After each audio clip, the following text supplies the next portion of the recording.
Gandang gabi. Start na po tayo ng basa.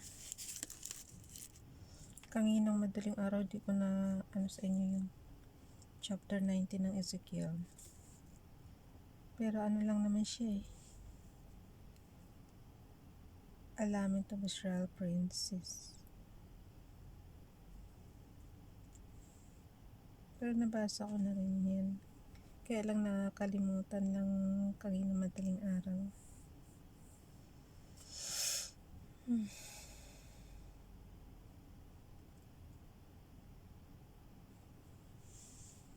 Pero ang topic natin ngayon is Ezekiel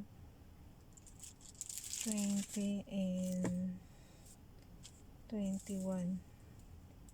Then, ang New Testament naman is James chapter 5. Start na tayo. Ang haba guys, grabe. Dalawang chapter lang pero ilang page siya. Yeti, Samse, 4.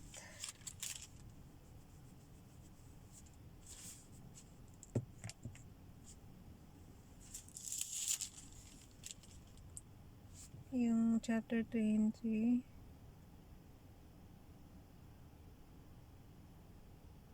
Rebellious Israel. Sa title pa lang rebellious na. Nagmana ako. In the 7th year and the 5th month. Ang hilig nila sa 5th month na. Napansin nyo rin dito. 5th month rin yun Yung kay Ezekiel na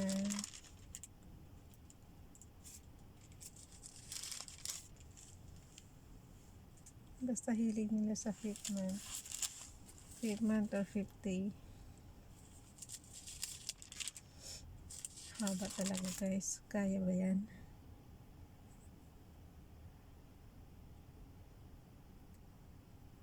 And the elders. Naku mga elders, kayo pala ang may ha. In the 7th year, in the 5th month, on the 10th day, some of the elders of Israel came to inquire of the Lord, and they sat down in front of me. Yun nga yun. Yung nandito yun. Di ba sabi nga ni Lord sa kanya, pinasabi sa kanya na yung mga elders na yan, nag-a-idolatry yan sa kanilang puso. Di ba? Naalala niyo yun? Inulit na naman niya.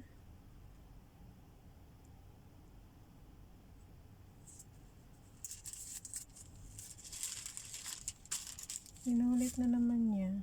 Ayan sa chapter 14. Tapos inulit na naman niya dito sa sa 20. Kailang nilagyan niya lang yan ng date. In the 7th year, in the 5th month, on the 10th day of on the 10th day. So, ibig sabihin, May 10, year 7. Year 7. In the 7th year, the 5th month, on the 10th day, some of the elders of Israel came to inquire of the Lord, and they sat down in front of me. Then the word of the Lord came to me, Son of man, speak to the elders of Israel. Diba pinapasabi nga niya, mga idolaters say to them, this is what the sovereign Lord says. Have you come to inquire of me as I declare, will you judge them? Will you judge them, son of man? Then confront them with the detestable practices of this father, and say to them, on the day I judge Israel as worshipped uplifted hand and descendants of the house of Israel. So, iba yung pinapasabi niya. Kasi dito, ang sinabi sa kanila, yung mga idolatry nga. O baka ibang group ng elders na naman to. Pinapag-repent sila kasi nga yung mga idols. Dito naman, kasi pinagko-compare ko lang guys kasi minsan pare-pareho lang yung pare-pareho yung sinasabi.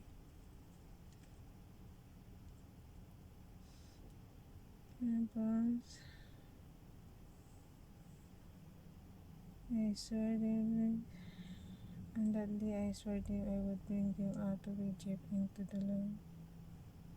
the land I had searched out them for them, a land flowing with milk and honey. Ang galing, no? Sana, Father God, ganito ka parati. Magbibigay ng land.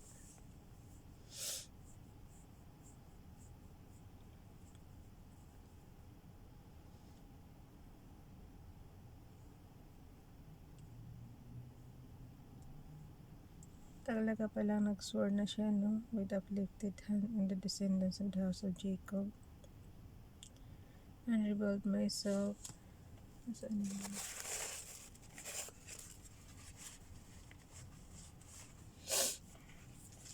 Excuse.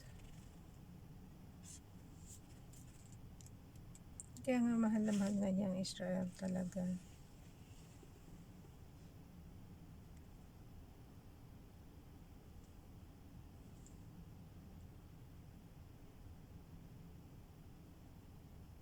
Dito talaga na, no?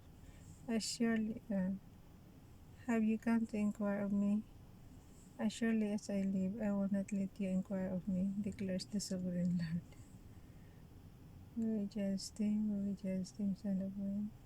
Then confront them with the testimonies of their fathers, and say to them, this is what the sovereign Lord says. On the day I judge Israel, I swore with uplifted hand to the descendants of the house of Jacob, and rebelled myself to them in Egypt with uplifted hand, and said them, I am the Lord your God. On that day I swore to them that I would bring them out of Egypt. Yun nga yung inalis sila sa Egypt, into the land I had searched out for them, a land flowing with milk and honey. Napakaswerte talaga ng Israel. The most beautiful of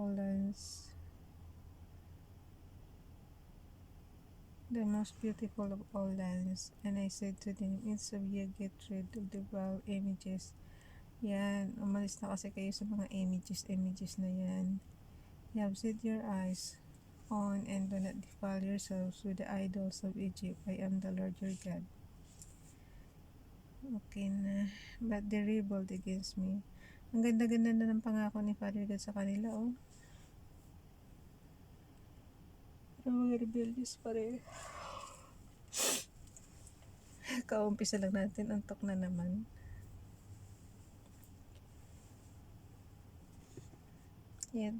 Sa 13, yet the people of Israel rebelled against me in the desert. They did not follow my decrees, but rejected my laws. Although the man who obeys them will live by them and decrees, and they utterly deserted my Sabbath. So I said, I would pour out my wrath. Ayoko na naman. Ewan ko ba, ba't ayaw nila sumunod kay Father God? Ayan tuloy, mag-ano naman ng... Ayoko talaga pag nagagalit siya. I will pour my wrath na naman. Yung verse, basahin nyo. Rebellious kasi sila. Sa verse 13, guys. Verse 13, so I said I will pour out my wrath to them and destroy them in the desert.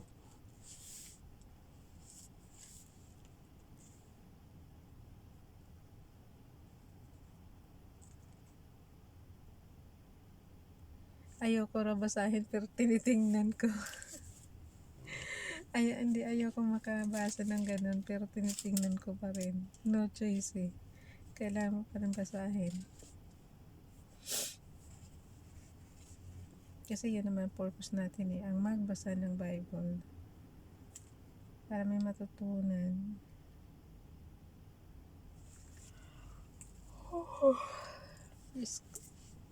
Bilis na. Judgment and restoration. Verse 30, guys. Therefore say to the house of Israel, this is what the sovereign Lord says, will you defile yourselves to be fathers lust, didn't lust after the vile images? postahan pag hindi na naman susunod to, magpo-pour na naman si Father God ng famine, o kaya ikakat na naman yung kanilang food supply. As kailangan sumunod, kaya dito sa verse 13 na tayo. You offer your gifts sacrifice. You say we want to be like the nations, like the peoples of the world who serve wood and stone. Who serve wood and stone?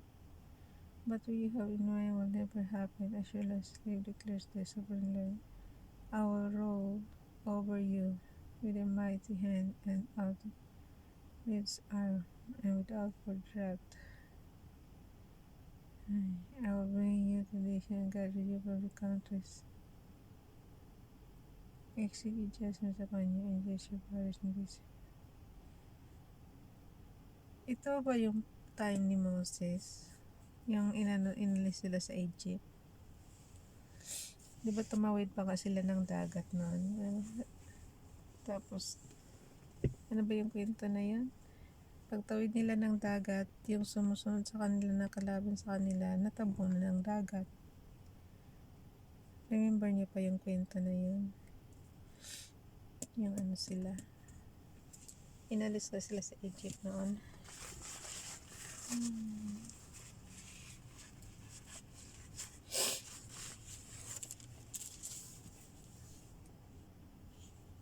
So, ibig sabihin ba nito? Ibig ba sabihin ito, Father God? Kasi yung kwento na yung pag-alis nila sa Egypt, nag-abot ba si Ezekiel tsaka si Moses? Di ba ang nag-alis sa Egypt noon nung sinama sila ni Moses? Kasi inaano niya rito kunito niya, when you offer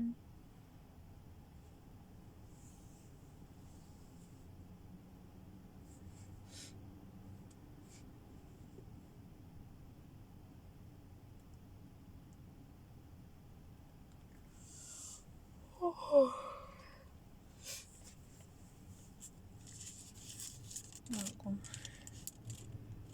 History nila talaga di ko makabisado, Father God.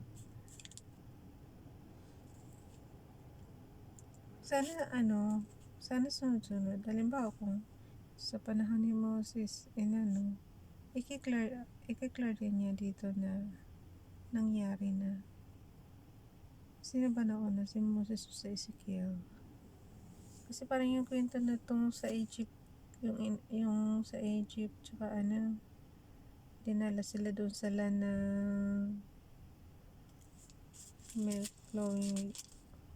land flowing with milk and honey.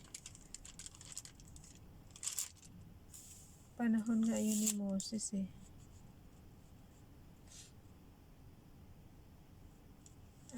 basta baka iba naman to sa panahon naman ni Ezekiel.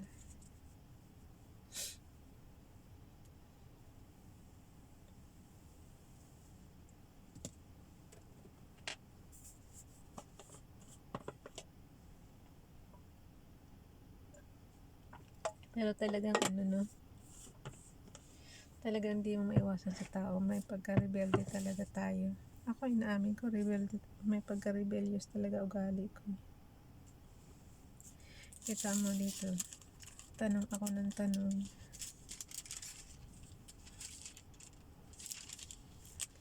Siyempre para matuto, magtanong ka, diba? Hindi natin alam. I will accept you as fragrant incense. Prophecy against the south. Yung is dati, tas ngayon south naman. The word of the Lord came to me, son of man, set your face toward the south.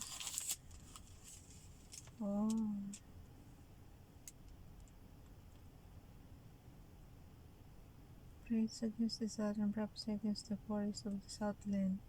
Say to the southern forest, hear the word of the Lord is sovereign.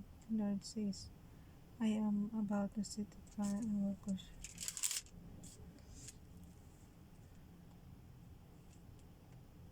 Babylon, God's word of judgment. Naalala ko yung Babylon na to eh. Di ba naalala mo yung at mga great nations yung nagpabagsak sa Babylon na to eh. Kasi di ba halos lahat na exile sa kanya. Mga bansang Israel, Moab, Judah, Egypt, Jerusalem pala. Yun. Tapos makakatalo lang pala sa kanya yung nations from the nakalimutan ko na kung from the north yata yun. Basta kung tawagin ni Father God yun is great nations. Yun. Ang galing ni ito eh, ni King Nebuchadnezzar. The word of the Lord ay hanga ako sa hindi lang kay King Nebuchadnezzar, hanga ako sa army ng Babylon kasi talaga ang gagaling. Nalupig halos lahat ng bansa. Tapos naman na huli pinagtulungan siya. Bumagsak din siya. Babylon, God's words of judgment. The word of the Lord came to me. A son of man, set your face against Jerusalem. Face against the sanctuary, prophecy against the land of Israel, and say to them, what the Lord says, I am against you. I will draw my sword from scabbard. Alam ko na ito scabbard na ito eh. Yung lagayan ng di ba pag sinusuklit natin yung mga balisong ganyan, may lagayan siya, so scabbard ang tawag. Nag-google ko lang. Akala mo marunong eh, google pala nang galing. Ay, Diyos ko. Okay na. Naka 17 minutes na tayo.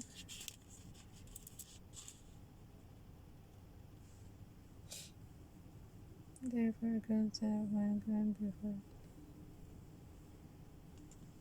The word of the comes to Solomon prophet and said, this is what the Lord says. A sword, sharpened and polished, sharpened with slaughter.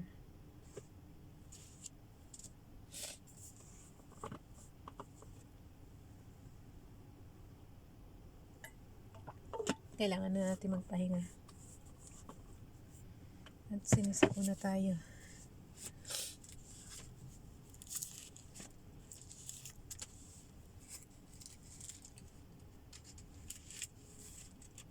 Ano ba last ng niya? Ano ba sabi sa last? You will be fuel for the fire, your blood will be shed in your land, you will be remembered no more. For the Lord has spoken. Ayan, di naman. Di ba nga, na yun? Sabi nga madidesolate yung, kaya tanong ko dati, wala na bang bansang Babylon sa panahon ngayon? Kasi sabi niya talaga, sabi doon sa Jeremiah, yung scroll, sabi ipapatapon sa, parang inulit lang pala na Ezekiel. Kaya nga minsan tatanong ko kung si Ezekiel, si Prophet Ezekiel, tsaka si Prophet Jeremiah, kung magkapareho ng time nila. Kasi yung kay Jeremiah, pinapatapon sa yung scroll nga, yung ginawa nilang, di ba yung naalala niyo yung, basta, ang hirap balikan. Pag ako kasi nakabsado ko na. Yun yung last eh. Tapos dito naman sa kanya, yun nga, you will be fuel for the fire, your blood will be shed. And pareho sila ng you will remember no more. Yung sa kay Jeremiah naman, kay Prophet Jeremiah naman, desolate talaga. Kaya tanong ko talaga, wala na bang bansang Babylon ngayon? So James na tayo, James 5. Kasi pinagtulungan nga yan ng mga great nation, kaya bumagsak yung Babylon. From the north nga yata from the south naman dito yung kay diba? Kay Ezekiel. Pag sinipag akong balikan ko yung titingnan ko pag wala akong ginagawa. Kung from nations from the north or from the south. Ayan. Mababalikan ko yung madali na yung balikan eh.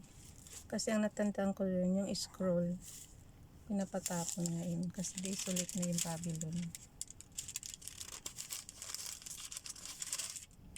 So, James 5, bilis na. James 5, 1 to 19, 1 to 20. Warning to its oppressors. Now listen, you rich people. Nako po, yung mayayaman. Weep and will because...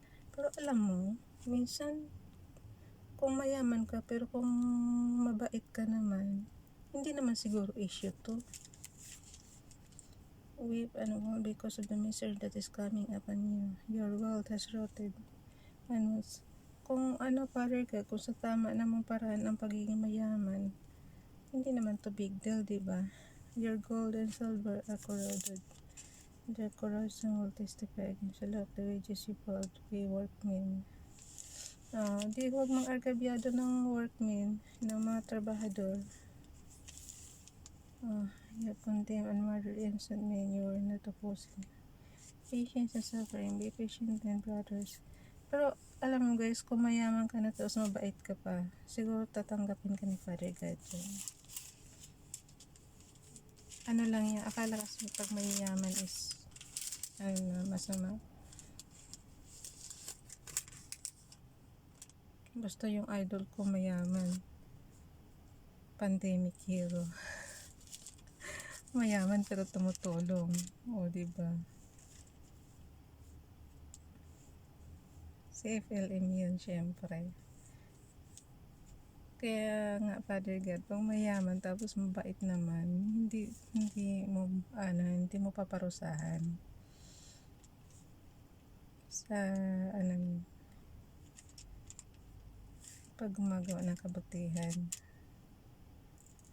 tulad kay Idol FLM. Be patient then brothers until the Lord coming. See how the farmer waits from the land to yield its valuable. Diba, biro mo yun, libo-libo. Nung panahon ng pandemic hero namin, nung namimigay nung panahon ng pandemic, nung panahon ng COVID-19, nung hindi pa nakulong, talagang libo-libo yun, million yun. Yung ganung klase, Father God, hindi ito hindi yun issue. Look, the wages you fall to be the workmen, imposible. May mayaman bang hindi nagbibigay ng pasahod na sa mga kaya kailangan magpakabit. Tapos na. Oy guys, yung prayer nyo ha, hindi na natin ipaparinig sa video para matupad na. The prayer of faith. Is any one of you in trouble? He should pray. Is anyone happy? Let him sing songs of praise. Dito sa nga pala, may kaibigan ako, sabi niya how about if your God is sleeping and then you keep on singing, dancing, nakakadisturbo daw kay Father God. So let respect daw kung sabagay tama naman siya.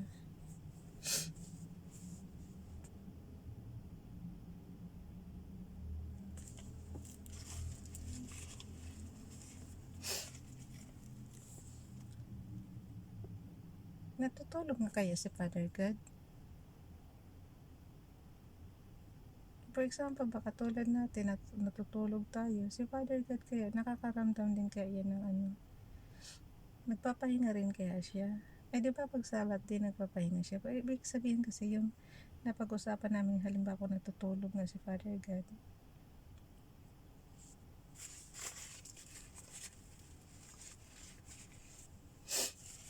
diba? Is anyone the prayer of faith, is anyone of you sa verse 13 guys, sa James 5 verse 13, Is anyone of you in trouble? He should pray. Is anyone happy? Let him sing songs of praise. Is anyone of you sick? He should call the elders of the church. Oh, really? Kapag may sakit ka, ang tatawagin mo is elders of the church? And ipapray over ka? Really, Father God? Ngayon ko lang nalaman. Kailangan para guys, pag may sakit kayo, tawagin niyo yung elders ng church. Tiyan mo lang to sa Father God. Sabi niya, yung mga elders daw, yun daw ang nag-idolatry. Diba? Nung kahapong binasa natin, tapos ngayon naman, pag may sakit naman, elders din ang pinapatawag. Elders of the church to pray over him and anoint him with oil. Oh, yung oil pala nakakagaling. In the name of the Lord, and the prayer offered in faith will make the sick person well. Yes. Kita mo, walang doktor-doktor ha, elders lang yan. Pray over lang. Talo pa yung doktor niya, no?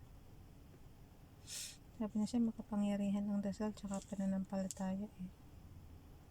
Hindi ko talaga makakalimutan si King Ezekiel. Wala nga ganyan-ganyan, wala nga oil-oil yan. Basta umiyak lang siya, nanalangin lang siya. Kumaling na.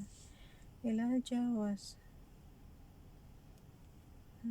behold, the prayer of righteous man is powerful and effective. Powerful and effective pagka yung righteous man ang nagdarasal. Kaya nga dapat talaga elders ang tawagin. Elijah was a man just like us.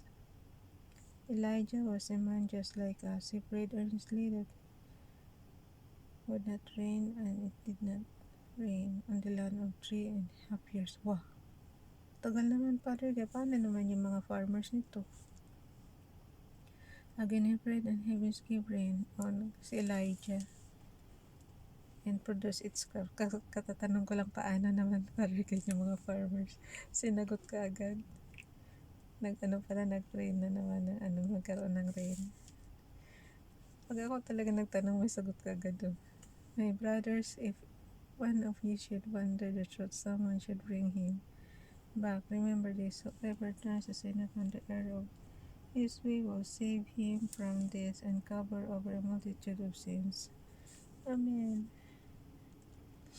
Guys, magdasal na kayo sa inyo ha. At ako'y magdadasal din bago matulog. Goodbye everyone. Good night. Sweet dreams. Love you, Philippines.